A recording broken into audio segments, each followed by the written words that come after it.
Hello everybody, this is lecture 6.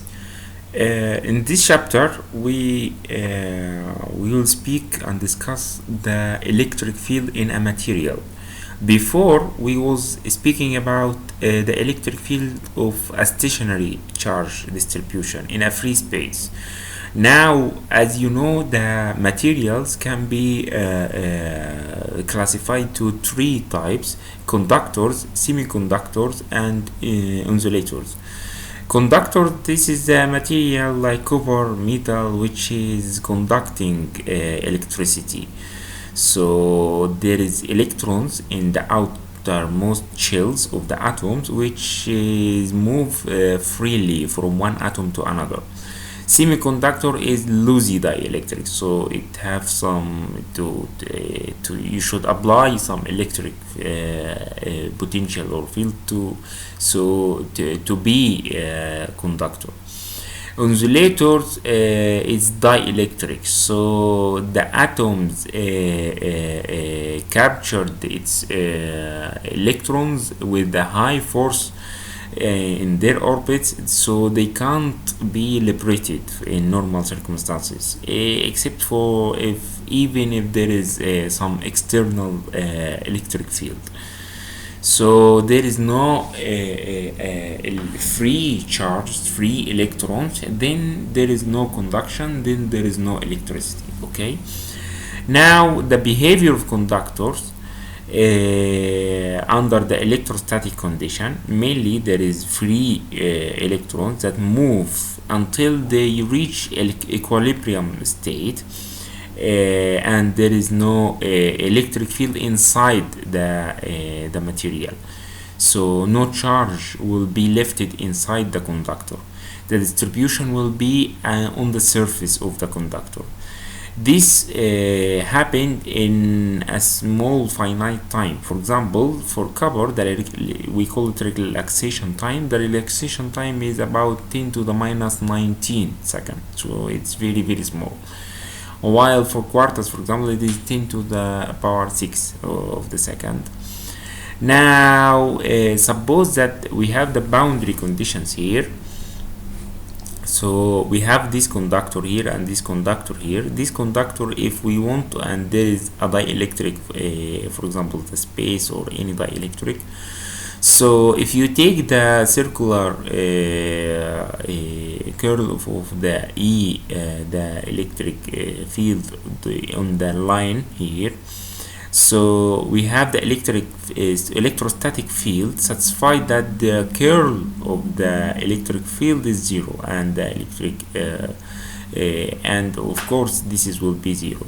So if we apply it to the ABCDA rectangular here, we find that the tangent electric field is zero. However, it should be to the outside the electric field. So the electric field in here, we can describe it as a tangent and perpendicular to the surface. So now we can apply the Gauss law, which is equal to the charge over the epsilon zero onto the cylindrical surface here, We see that as delta H, this will be zero because there is no here. So the En is equal to the rho S over epsilon zero, which is E multiplied by the An equal to the rho S over the epsilon zero. So the conductors are equipotentials, and they don't have any tangential components on the surface, only normal to the surface. No charge can be inside the conductor material or conductor medium. To reach the equilibrium state, E should be again inside the material is zero, and the time to reach that is finite. Okay, so that is for the conductors. The other material that we are interested in is the dielectric in the material. Dielectric materials. So dielectric material, in normal case or the ideal case, it doesn't have any free charge. Okay, all the charges in the material are bounded, so they are connected strongly with strong power or energy to the atom. However, under electric field, if you apply electric field, the positive charge go in the direction of move to the direction of the electric field, and the negative charge move on the opposite side. However, this displacement is limited by the strong forces, okay, of the moleculars. So the dielectric in this case we call it as polarized, okay. So it's polarized dielectric when we apply it. When you remove this electric field, it returns back to the its normal state, okay.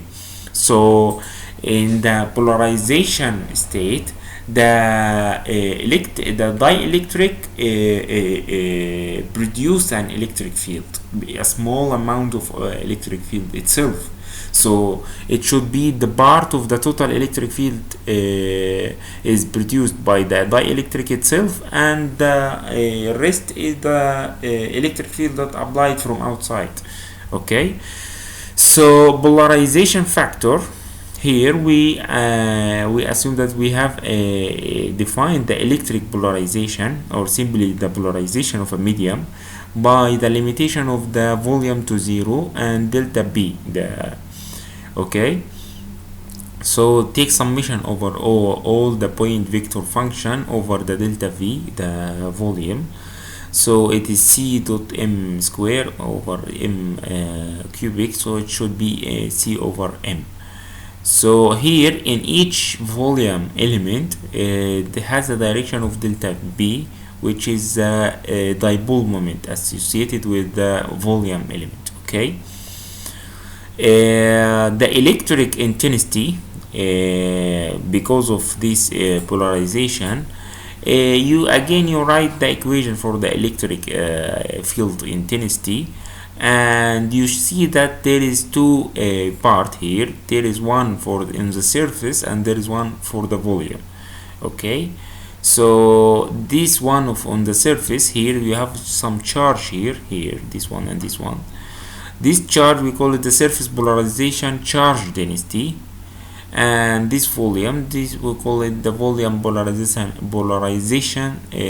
charge density, okay. So in fact there is no charge. However, when we apply the electric field, it happens that there is a small part of the electric field is produced by the dielectric. So here this is what happened, what's produced already, okay. So this equation say that the dielectric medium can be replaced by a volume distribution of charge density and a surface distribution of the charge density, okay. So the total polarization charge is circular over the ds, and the volume minus the volume and the surface. As I said, the volume charge density you have it here, and the volume charge density over the surface and over the volume, okay. And both of them should be 0 all over, because this should be dielectric, so there is no actual charge in the material, okay. We modify the differential form of the Gauss law as a gradient of E 1 over epsilon 0 rho f plus rho b. Rho f is the free charge, the true charge density, and the polarization charge density rho b. So if you divide by the epsilon, you should see that, and then if you take the divergent gradient from outside and you divide by epsilon, you see that here you take it from the other side.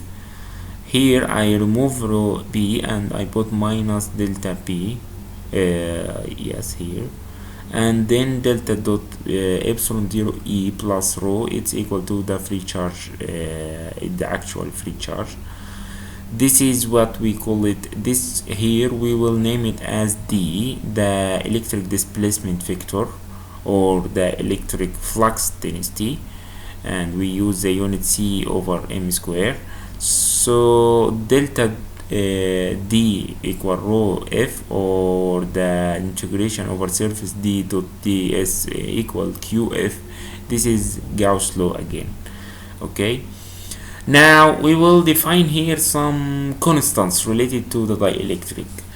The dielectric, if here again we speak that we already apply electric field, external electric field to the material. So when this vanish, the electric field removed, then the B will be removed, okay, except for a ferroelectric material.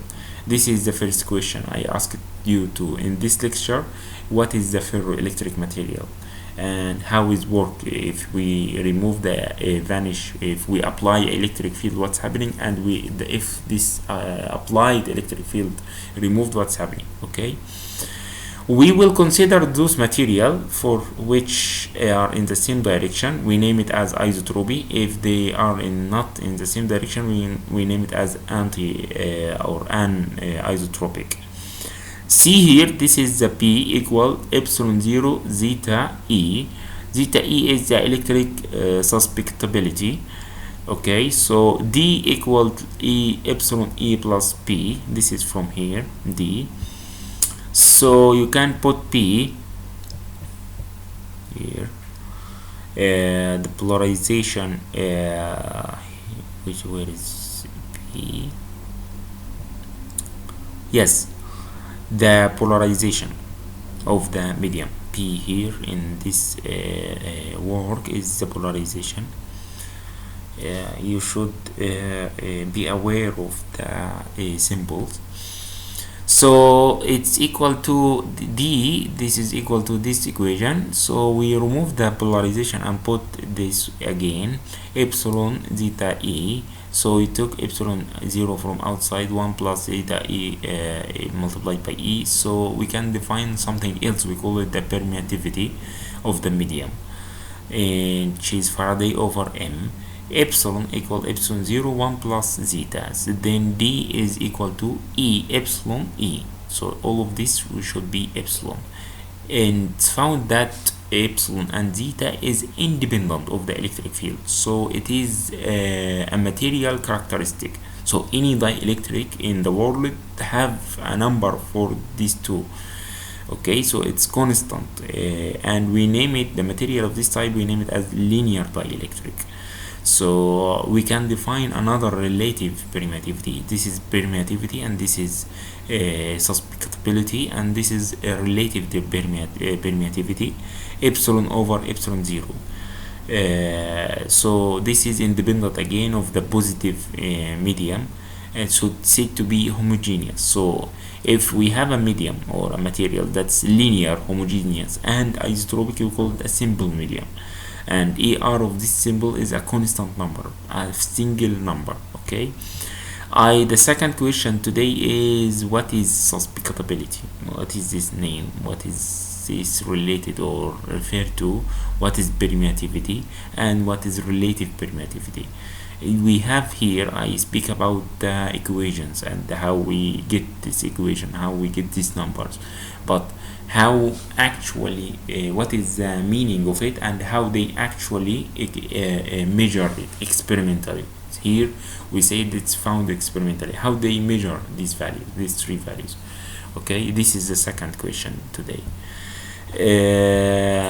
Now I will finish, but we speak about the dielectric boundaries.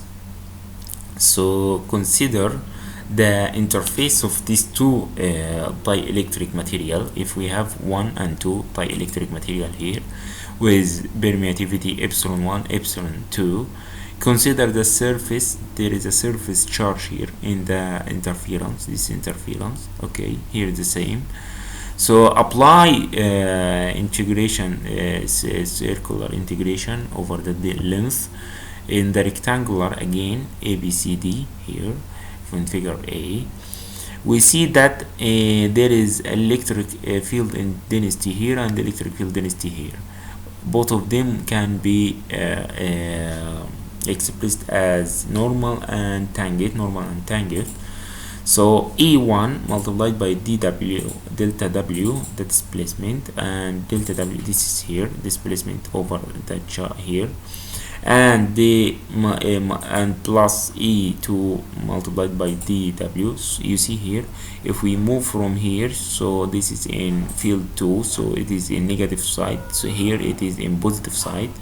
As delta H goes to 0, then we see that the tangent for both of them are the same. E1t equal E2t, tangent, both of them is the same, so it's continuous.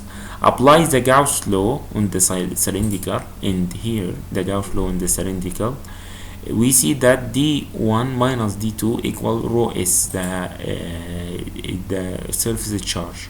Okay, so D again, it's expressed in tangent and in normal, and AN is the unit vector perpendicular to the interference from medium 2 to medium 1, from here to here, so it is going to up to this side. Okay, if there is no free charge in the interference, then D2 equal D1 normal, both of them are equal to each other, the electric field flux intensity.